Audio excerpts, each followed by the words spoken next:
When God is ready to give you a new level of experience with him, it comes with a test. Now, the bad news of a test is that it's a test. The good news of a test is that it's preparation for a higher level. And you can really know when God is ready to really move you to the next level, because it will be a final exam. In other words, it'll be a major test. Now, we get minor tests, little pop quizzes along the way. But then everybody gets hit with that whopper. That test that seems like it'll knock you over. It's a major exam, because God is ready to move you to a major level. So today we want to look at the test of faith. Abraham's final exam. The author of Hebrews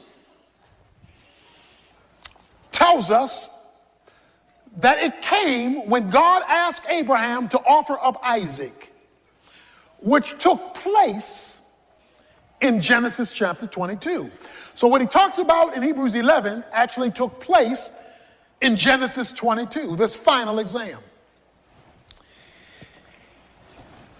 He is told to offer up Isaac, who was the promise. So here's when you know it's a major test, because you're getting ready to have a major promotion to a whole nother level. You know it's a major test when it calls for something significant in your life and at the very same time makes absolutely no sense at all. In Genesis chapter 22, where the story is unfolded for us in that chapter in detail, God tells Abraham these words. He says to Abraham in Genesis chapter 22, now it came about, verse 1, after these things that God tested Abraham and said to him, Abraham, and he said, here I am. And he said, take now your son, your only son, whom you love, Isaac, and go to the land of Moriah and offer him there as a burnt offering on the mountain of which I will tell you. That made no sense. How do you worship God when God is doing a number on you? How do you worship God when he has disappointed you? How do you worship God and go to the altar when you believe he has failed you? God, how do I go to church today? Listen, I don't feel like worshiping today. Not in light of what you're asking of me, demanding of me, instructing me, calling me to do. Because what you are asking is too deep. But it says Abraham got up. There's another thing you need to observe. It says, get up and go to the mountain, to the place I will show you. He had to obey without all the details. I will only give you more details when I see you moving. See, one of the reasons that we do not see more details from God is he can't get us to move from where we are. Faith is measured by movement. If there is no movement, there is no faith, no matter how faith-ish you feel. So it says Abraham got up. And now the plot thickens. When he gets up, I want you to keep this verse in mind, verse 4. I'm just going to read it right now. We're going to pick it up in a minute. Verse 4 says, on the third day, Abraham raised his eyes and saw the place from a distance. Let me read verse 4 again. Verse 4 says, on the third day, Abraham raised his eyes and saw the place from a distance. Somebody say third day. On the third day, Abraham raised his eyes and saw the place from a distance. He tells the young men, the servants who help carry the load, y'all stay here. I and the lad will go up and we will worship and return to you. Oh, wait a minute now. Abe, God just told you to go kill him. Abe tells the boys, I'm going up here to worship. You boys stay here, me and Isaac. We're going up here to worship. And when we finish our church service, me and the lad will come back. Oh, wait a minute now. God just told you to kill him. Y'all stay here. I'm going up here, take care of what God told me to do, and when I finish what God told me to do, me and the boy will see you afterwards. But God told you to kill him. So what you mean, we coming back to see you afterwards? See, when you're called to faith, you got to speak the truth in the midst of the contradiction of the circumstance. Hebrews 11 says the reason he said that was because he believed God was even able to raise the dead. That's what Hebrews 11 says. So if I obey you, God, and do what you told me to do, and at the same time believe your promise that you're going to work through Isaac to make a great nation, then I also have to believe, since you don't contradict yourself, that if I do what you tell me to do, you got some kind of miracle you're planning to bring me and this boy back here again. But what made him speak that? Where did this faith confidence come that God could raise the dead? Well, you recall, Sarah's womb was dead. And Abraham couldn't function no more at 100 years old. And God created a hookup. And the miracle baby of Isaac was born. He had seen what God could do in raising a womb. So he figured the same God could raise a son. So when God calls you to a major exam, don't forget what he did in the quizzes. Don't forget what he did yesterday when he moves you to a bigger challenge tomorrow. Because if it's bigger today than what he did yesterday, is because he's moving you to a new grade level, a higher experience with him. And so they make their way to the place that God said. So Abraham now is talking to Isaac. Isaac says to his father, my father, verse 7 of Genesis 22, here I am, my son. He said, behold, I see the fire, I see the wood, but I don't see the lamb. Every other time we went to church, we had a sacrifice. But today, you ain't bring a lamb. What's up, Dad? Dad looks at his son, can't say anything. You know what he says? He says, son, God's got to fix this one. The Lord will provide himself, because I don't have an answer for you. I don't know how this is going to work out. And when God puts you in a final exam, you don't know how this is going to work out. God has got to do something here, because only God has an answer to this dilemma of faith that I'm in. Because this is a midterm or a final. This is not a little pop quiz, and it's confusing. And God's got to provide the solution. And so he takes his son up. He puts him on the altar. Verse 9, he built an altar, arranged the wood, bound his son Isaac, and laid him on the altar on top of the wood. Can you imagine what he's thinking, feeling? And Abraham stretched out his hand and took the knife to slay his son. Because guess what? That was what he was told to do. Verse 11, but the angel of the Lord called to him from heaven and said, that's Jesus in the Old Testament, the angel of the Lord, Abraham, Abraham. Whenever God calls your name twice. See, when he told him to obey, he only called his name once in verse 1, Abraham. But now in the middle of his crisis, he calls his name twice. That means there's something special coming down the pike. Abraham, Abraham, and he said, here I am. Do not, verse 12, stretch your hand out against the lad and do nothing to him, for now I know you fear me, since you have not withheld your son, your only son, from me. Now, I don't know about you, but you should be having a problem right now, and it ought to be a theological problem, because God says, now I know. Oh, wait a minute, you God. You're omniscient.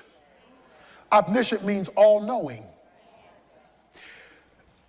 You already knew what I would do, because you're God.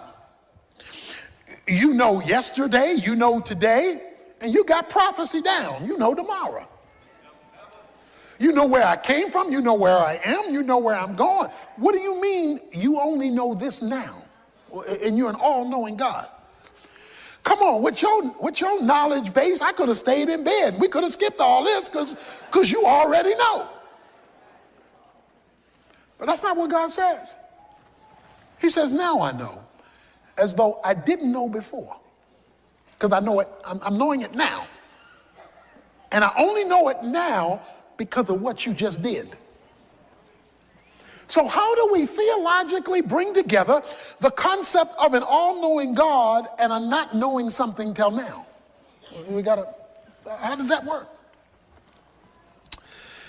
Well, I want to share with you today something God does not know.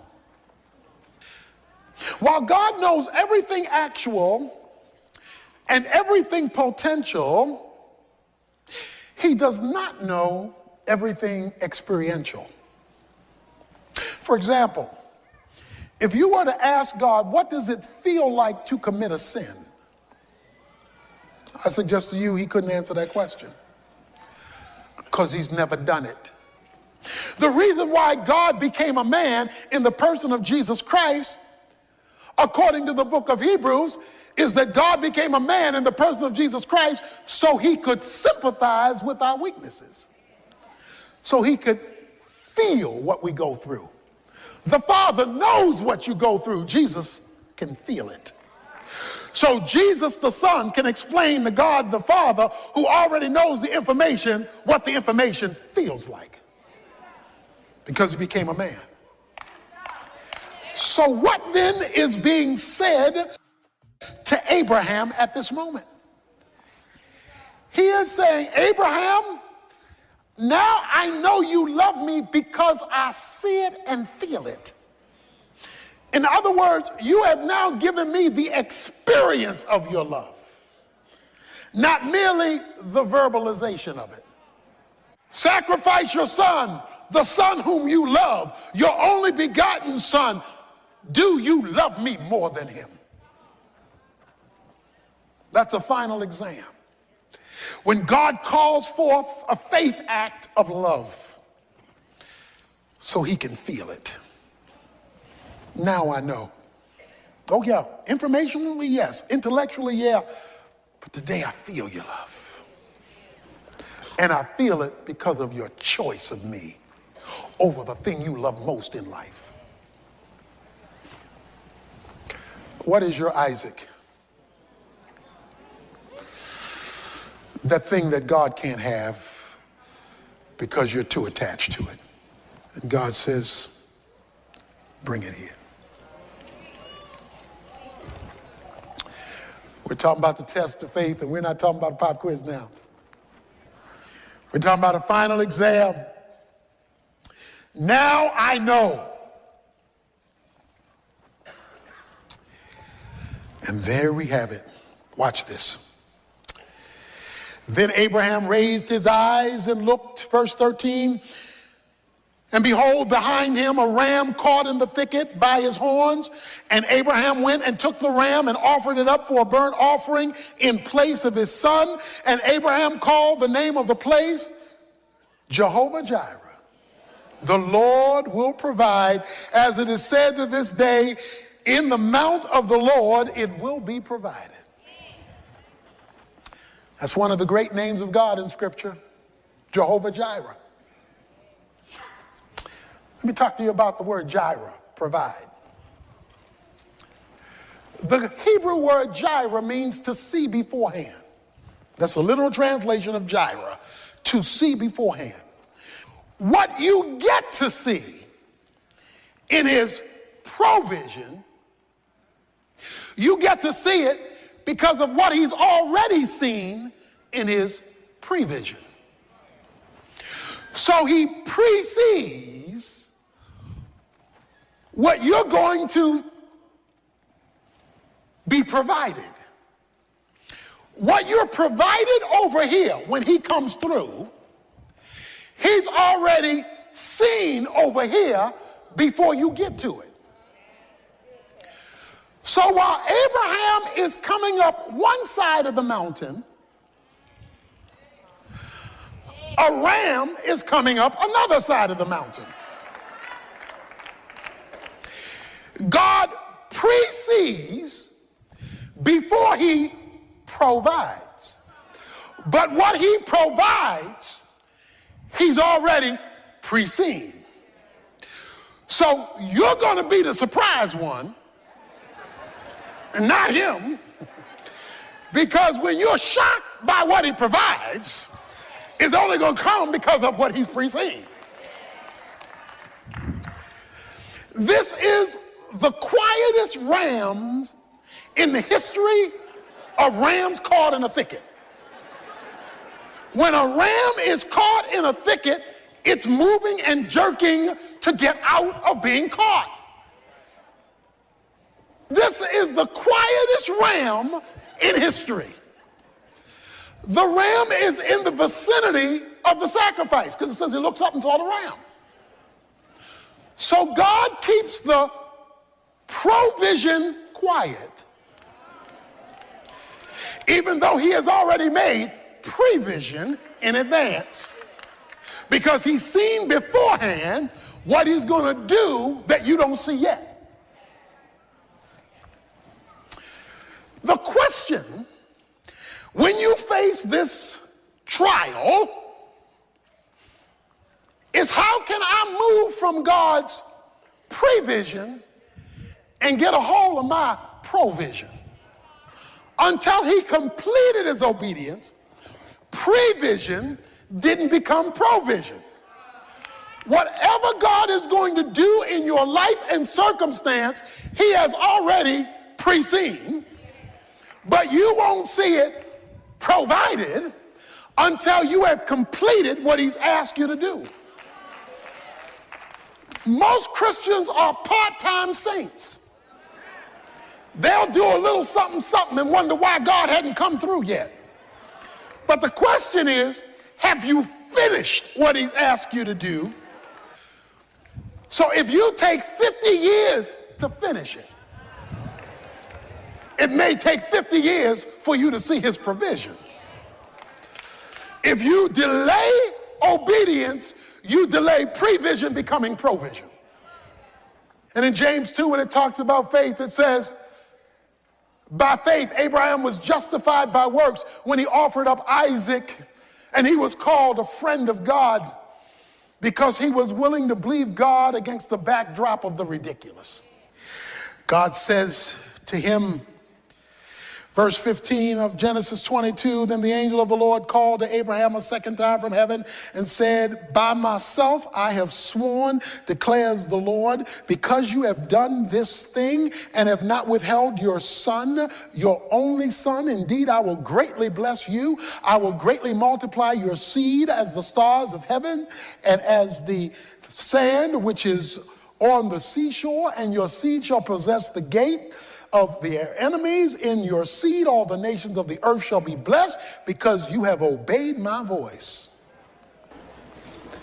He says, Abraham, I got it now. I got it. Because you've obeyed my voice in the final, in this tough thing I've asked you to do, I got it from here. I'm going to swear by it.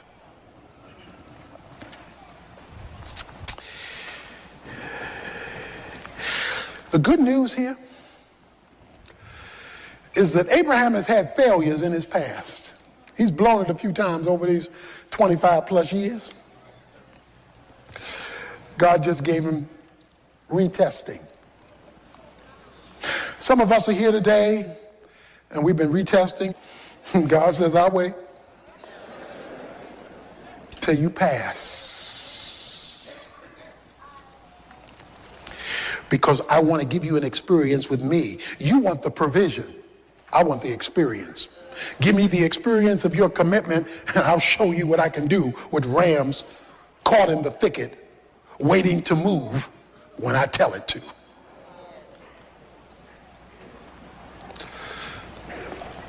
But that raises a question. On this journey of faith, you're struggling, you're walking with your Isaac, you're holding Isaac's hand. You're holding that situation by the hand, and God is telling you to kill it even though you love it. And you're walking, how do you make it? How do I make it? Because I don't know when God's going to do it. I don't know how God's going to do it. I don't know how am I going to make it? Remember verse 4? It says on the third day, Abraham looked up and he saw the place.